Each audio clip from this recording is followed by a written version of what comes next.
Now, my verse of the week comes from my man's 38 Spesh. This is actually an older song off of, I think it was 38 Laws of Powder. This may be like 5-6 years old. But I've been like playing like old 38 Spesh for the last week, and this song just be hitting me different. It's called Venting 2. Is this Venting 2 or Venting 1? I've been playing both of them like back to back. Did I give you Venting 1 and Venting 2? Number 1. I gave you 1. Shit. All right, so this is Venting 1. And I'm going to break down why I'm like obsessed with this song this week. I listen to 38 Spesh all the time, but let's just go ahead and get into it, man. This is my verse of the week, 38 Spesh, Venting.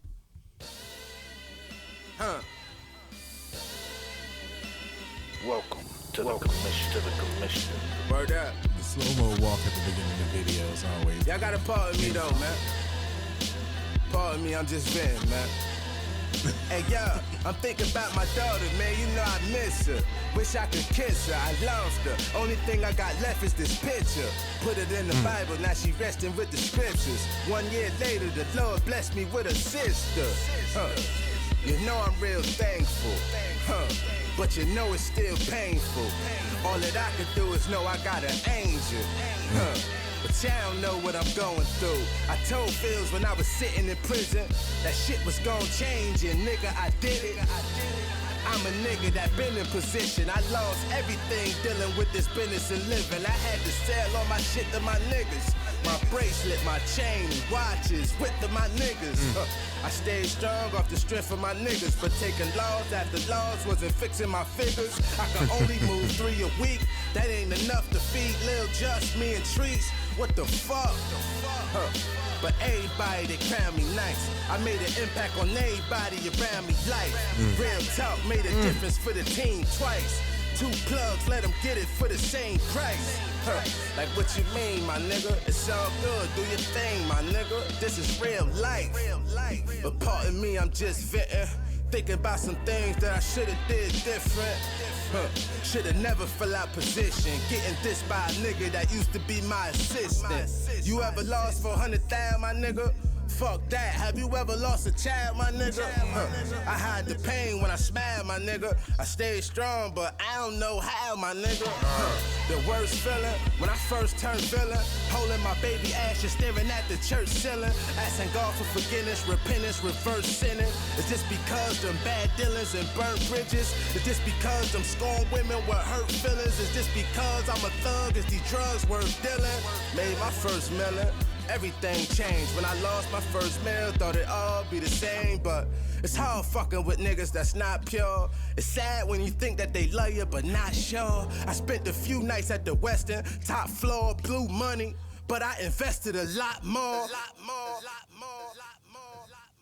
So tell me how y'all gon' question my spot for. Had at least $500,000 in my dresser, the top drawer. The difference was I was connected, I'm not y'all. Peeps from Cali to Texas that got raw. Made a few calls, got there, I paid a few bras to get it back and made a few laws. But pardon me, I'm just venting. Think about some things that I should've did different. Now I'm back in position. Cutting off niggas, ain't fucking back with you bitches. I'm done. That was fire. And I'm out. That was fire. And I rock with 38 Spesh too. I love Spesh, bro. I had to make. I wanted to make notes because I wanted to make sure I had like exactly why I've been feeling this, right? So I even put notes in my phone for this one, bro. First off, 48 Laws of Powder and 38 Strategies of Raw. Yeah. Because classic albums the too. Powder and then the War. Yeah.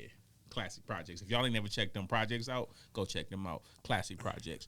That but nigga fire, man. He's one of the best out here, bro.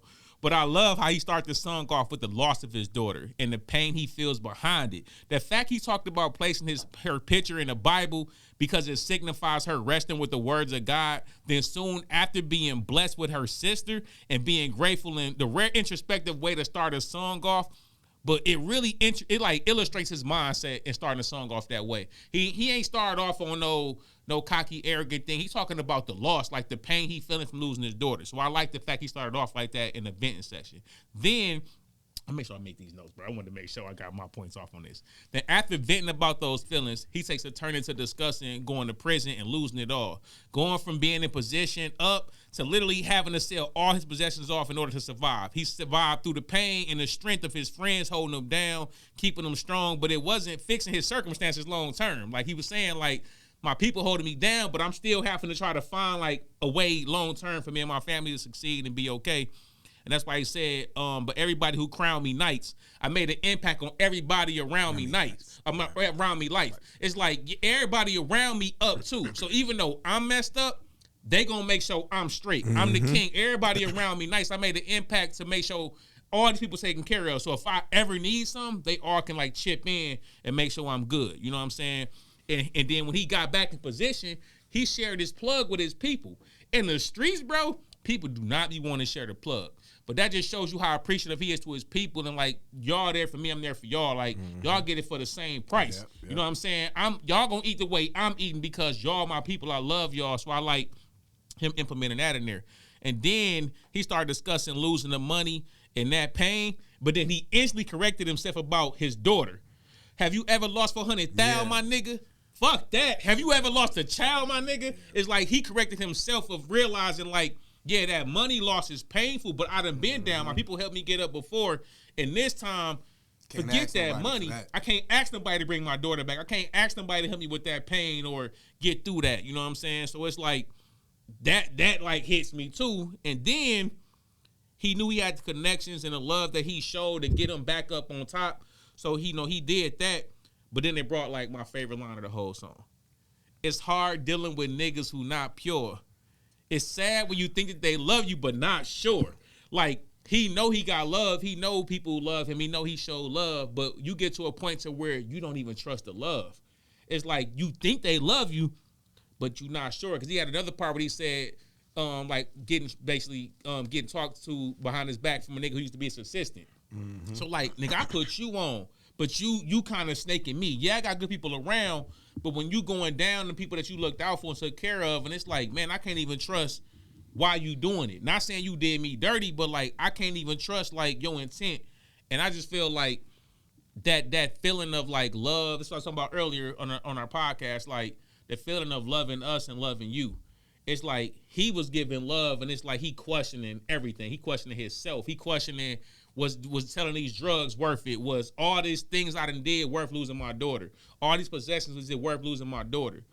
But sorry, y'all, I'm just venting, thinking about some things that I could have did different, and that's why that's been my verse. And that was part one. That's part one. I might do part two next week because I've been listening to both of them back to back. But that's part one. Wow, that was dope to start off with. That's gonna make me want to go listen to it on the way, and I could actually listen to that because I ain't got to react to it. Yeah, so. I've been listening to both, so part two might be my verse of the week next week. Man. But appreciate y'all for coming in, man. That's been my verse of the week, man. 38 Spesh venting. If y'all ain't never checked that out, y'all go run that up and go check out his actual project, 38 Laws of Powder. And 48, what was it? 48 Laws of Powder. 48 Laws of Powder, 38 Strategies of Raw. Yeah, that's what it is. And both of them projects is fire. That's my boy, 38 Spesh, y'all. Yeah. It might be 38 Laws of Power. I just said 48 for the title. It might be 38 Laws of Powder. Hey, go listen to all 38 Spesh stuff, bro. Yeah. Straight up. That's actually more fire. 38 Laws of Powder. That's what it is. Yeah.